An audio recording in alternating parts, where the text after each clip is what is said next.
एमिति समय गई चलीला संध्या हे गला रात्रि 8 हे गला प्रभु का दर्शन नाही ए उभय पति पत्नी कर केते बेले के आखी लागी जाय हठात प्रभु आसिले से बालक सुलभ कंठरे डाकिले गुरुमा तेतरे थरे मात्र डाकिले चिंती प्रभु ब्राह्मण गोसाई का पति नेतले कबाटी को खोली दियंती देखिला बेले को 12-14 वर्ष बालक स्वरूप नाही शंख चक्र गदा पद्म धारण करके प्रभु दंडमान उभय पति पत्नी साष्टांग पड़िले नना गोटिए कथा कहतो प्रभु मोर भूल हे गला प्रभु कण करिले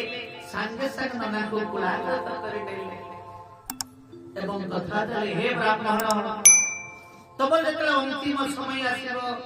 तमे आ जमन को दर्शन करिबो नाही वैकुंठ प्राप्ति होइबो एहा अभर रहिला बोला दे